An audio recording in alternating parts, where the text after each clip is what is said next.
Look at flags of the world, and you'll notice two kinds of flags. Several dozen countries have a crescent moon in their flags. And even if you don't know what those countries are, those are the Islamic countries. Every Islamic country keeps time by the moon, in the way that ancient people have done since the dawn of time. And that schism, perhaps, is some subtext behind the modern cultural dissonance between the East and the West. We can understand this because in the Islamic countries, mostly of the Middle East, timekeeping depended on the moon. The seasonal cycle is not as obvious. For example, in Egypt, the seasons are based on the flooding of the Nile and not on any temperature variations throughout the year. So these cultures of the Middle East chose to keep a lunar calendar. The word moon comes from the Greek word metron, to measure.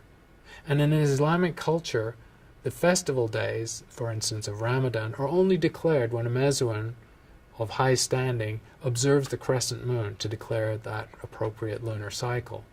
And so the crescent moon in an Islamic country's flag represents the festival day or the timekeeping that's triggered directly by observation of the moon.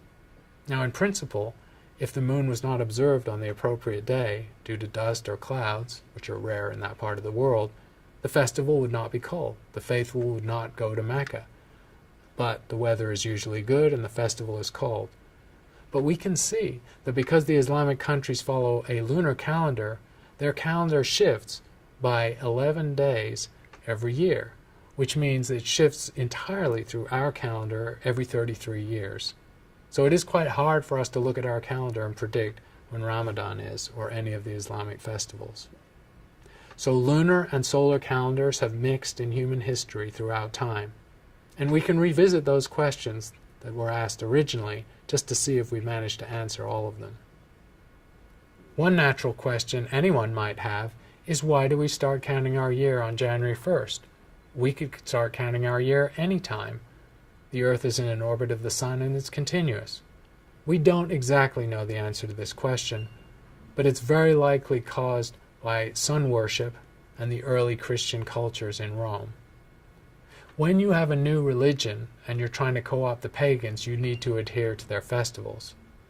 The pagans of pre-Christian times followed a pagan calendar, which is based on the solstices and the equinoxes. If you're using a monument like Stonehenge to mark calendar time, the movements of the sun rising and setting around the solstice are extremely subtle, and so it takes about a week or so before you can clearly see the migration of the sun to higher elevations in the sky. So there's an indication that the calendar we use was tethered to the pagan calendar and started the year that 5, 7, or 10 days afterwards to make a nod to the pagan culture. Another thing we haven't addressed is the finer divisions of time within the day, the month, and the year. We're talking now of hours, minutes, and seconds. These are also relics going back thousands of years. The division of the day into hours, originally just 12 at night and then 12 in the day, goes back to Egyptian timekeeping practices. The astronomers of the Egyptian court of the pharaohs 4,000 and 5,000 years ago used to use timekeeping stars called decans to mark the sky. And typically, although it's not a fixed pattern, about 12 of these stars would be visible tracking across the sky that they would note. So they divided the nighttime sky into 12 sectors, and then they followed that practice in the day. So we get hours from the Egyptians. The division of time within that, of 60 minutes in an hour and 60 seconds in a minute, is even more ancient, going back to the Babylonians 4,000 or 5,000 years ago. The Babylonians used a base 60 counting system, unlike our decimal system. It's not clear why they came up with a base 60 counting system, but it's clearly tethered in astronomy, because typically the sun, or the movement of the Earth around the sun, subtends an angle of 1 degree each day, and 60 is a divisor of 360.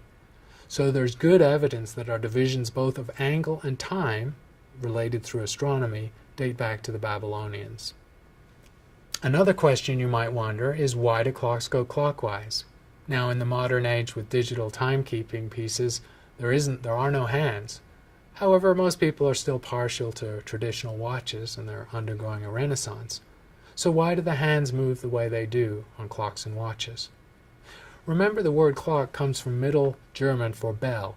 The first clocks built in Europe in medieval times had no faces or hands. People were illiterate and innumerate. There was no reason for that. Basically, it was a bell tower where the number of rings of the bell would tell people when it was time to go into the fields and come back from the fields at the end of the day. The faces and hands were added afterwards in the 12th and 13th century. In those eras, the clockmakers were the highest skilled guild available. They were the primo engineers of the time. Cities around Europe, even of modest size, would vie for a clock tower because it was an enormous status symbol. The oldest clocks, such as the Salisbury clock, have been keeping continuous time for 7 centuries. Those clocks had to go round one way or the other, so why clockwise? And that is a simple reference to sun worship. In northern latitudes, with the slanting angle of the sun, it appears to move clockwise in the northern sky, rising and setting. And so the clock face is just a mirroring of the sun's motion. We can imagine if the world's dominant cultures had emerged in the southern hemisphere, clocks would go the other way around. We've seen some tension and some relics in our history of the debate between the pagan culture and the Christian culture that followed from it. But the pagan culture still exists in ways that might surprise us. And to see this, we only need to look at some of the holidays. The pagan calendar has 8 holidays. The fundamental cardinal points of the pagan compass are, of course, the solstices and the equinoxes. Those are the festivals that Stonehenge and other monuments commemorate. But pagans also celebrated the midpoints between those 4 dates. And if you think in a calendar, the midpoints are essentially the beginning of February, the beginning of May, the beginning of August, and the beginning of November. All of those are pagan festivals, and in various parts of the world they are still celebrated. In Ireland you will find all 4 celebrated. February 1st is called Luchnasa and is still celebrated. May Day is of course celebrated in large parts of the Western world and even in Central America. And then Halloween, All Hallows Day, Day of the Saints, Day of the Dead. This of course is our modern reference to that pagan holiday. And it is celebrated in many parts of the world. So we have not completely shaken off paganism, even in our modern calendar. The lunar calendar is the primordial human calendar. We have evidence of lunar calendars and counting cycles of the moon going back tens of thousands of years to the first human artifacts. We also see lunar calendars continuing through time, even though the Western calendar adopted a solar cycle. If you look at the flags of Muslim countries, the crescent moon indicates the fact that those countries and those cultures still follow a lunar calendar.